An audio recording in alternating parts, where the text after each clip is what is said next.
Hello, this is Joe Markowitz with today's Liberty Dispatch. At the time I'm recording this, it is July 4th. It is Independence Day. Chances are you're not going to see this tonight. Hopefully you're out celebrating America at a fireworks display. You're with family and friends. I hope you're doing that. But this is not necessarily just to be shown on July 4th. I think it's timeless. And the title of today's Liberty Dispatch is called The Hope of America. All right, let's get into it real quick here.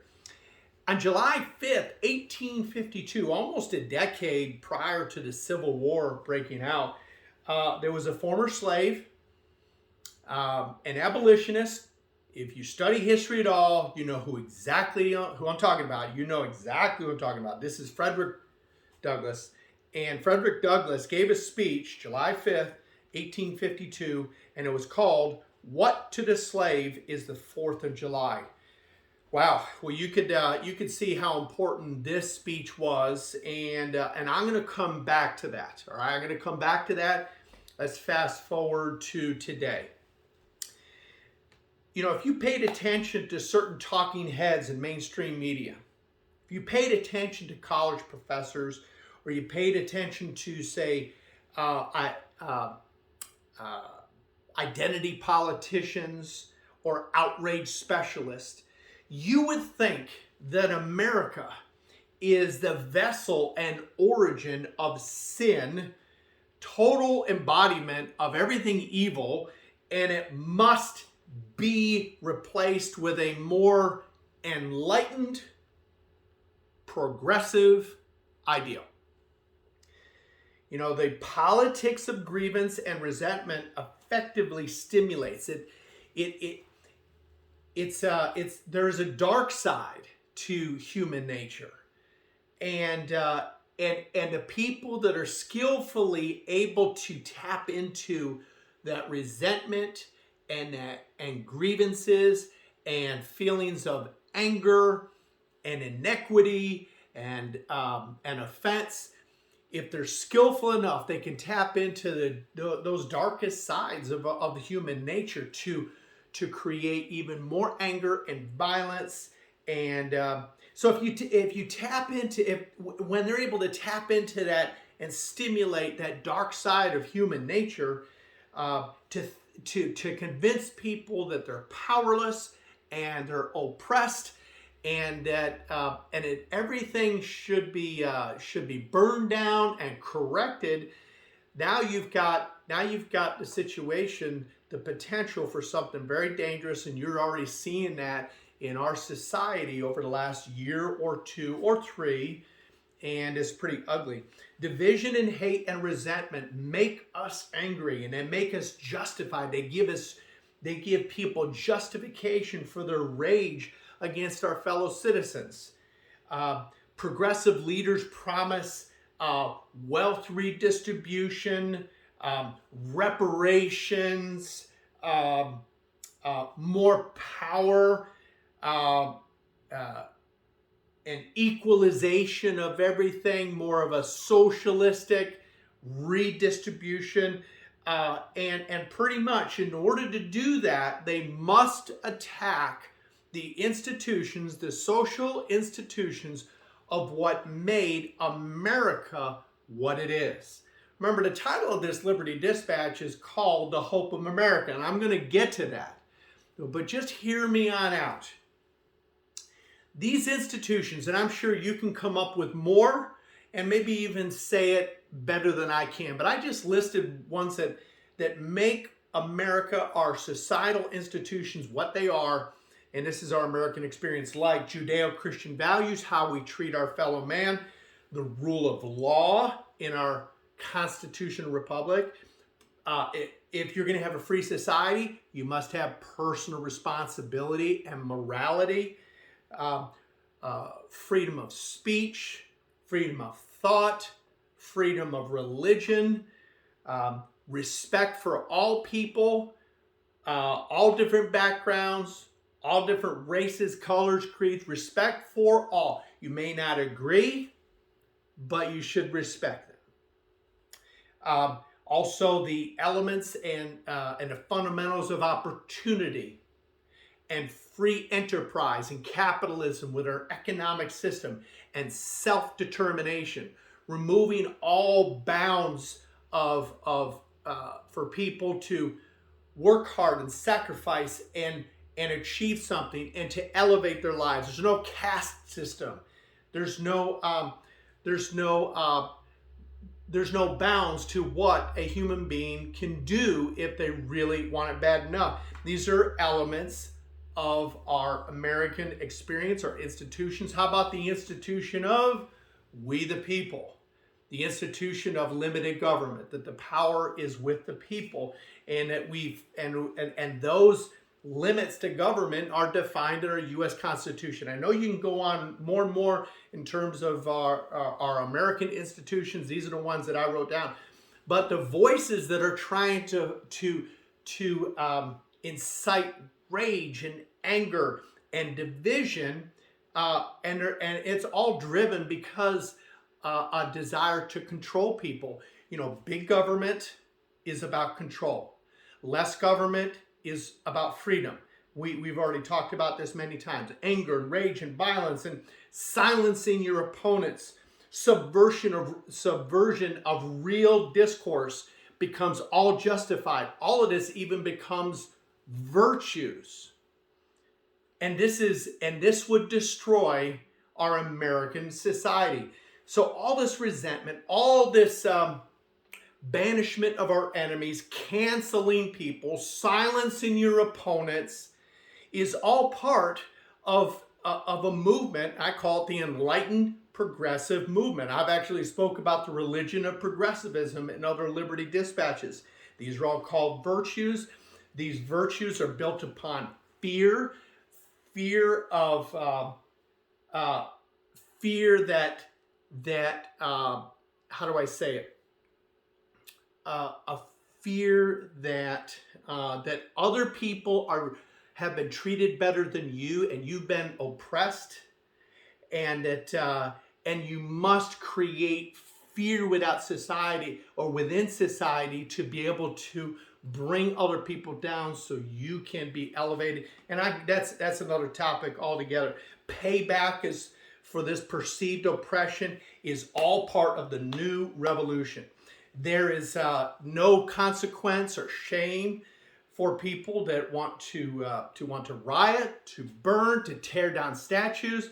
We've seen the statues of George Washington, Abraham Lincoln, Thomas Jefferson being torn down. Ulysses S. Grant. I mean, come on. If it wasn't for Ulysses S. Grant, the dream of the abolitionists and the defeat of the Confederate South wouldn't have happened.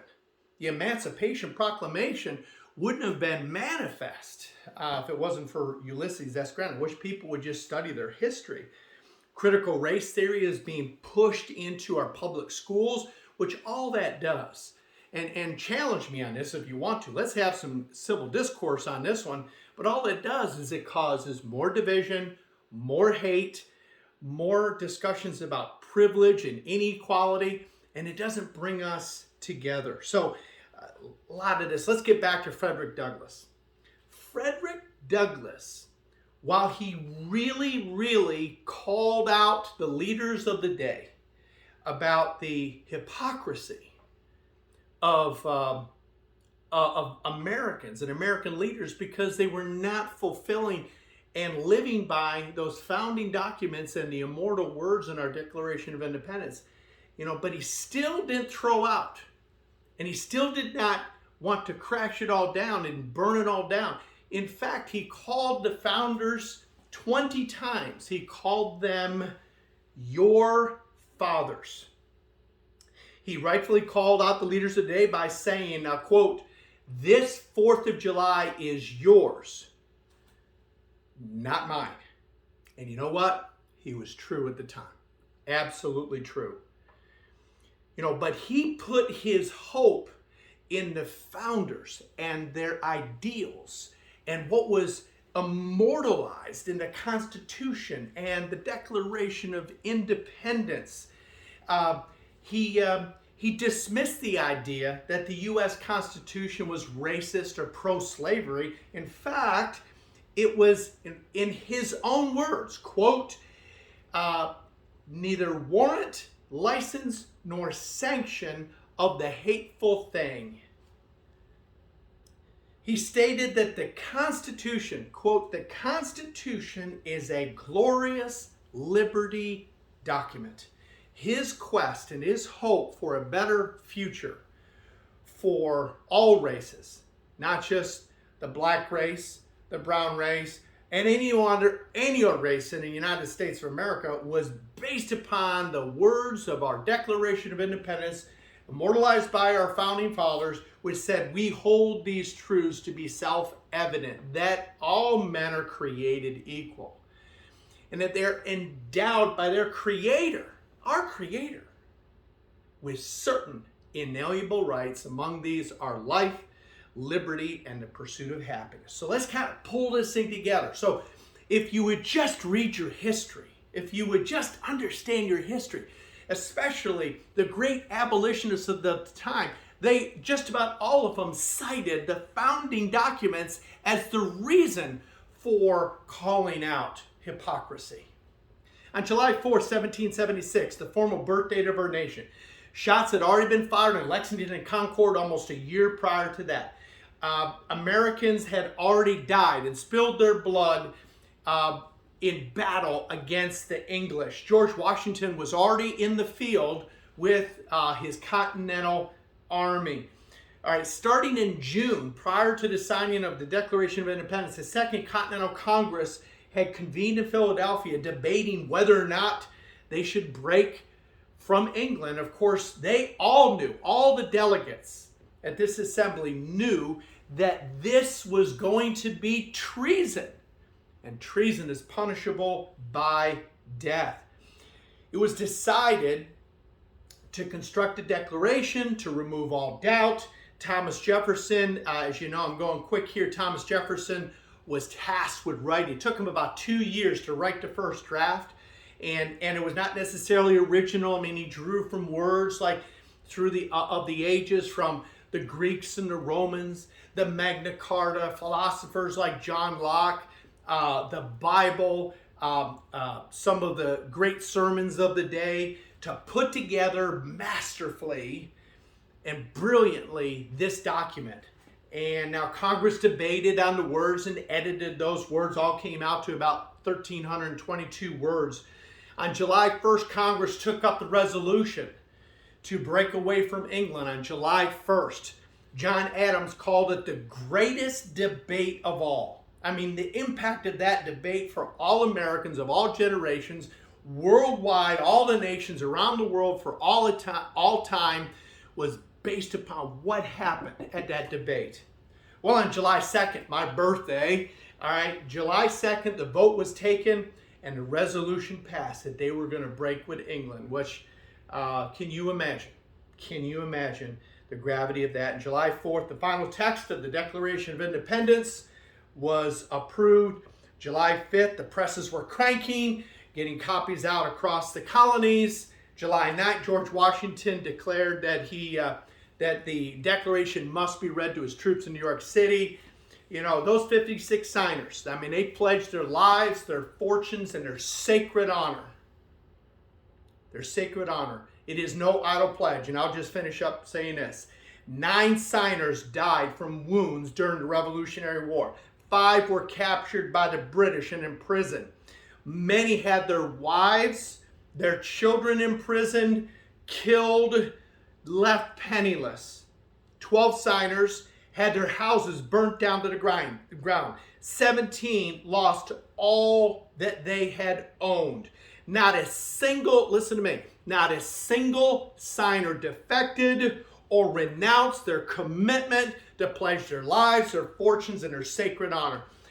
Our hope is in these words, to make America better. It was our hope back then. Frederick Douglass knew it, and we know it now. This is the hope of America. This is how we're going to have a freer society, and we're going to come back together in a union and make the American experience better. This is Joe Markowitz with the hope of America. God bless you all. Happy Independence today.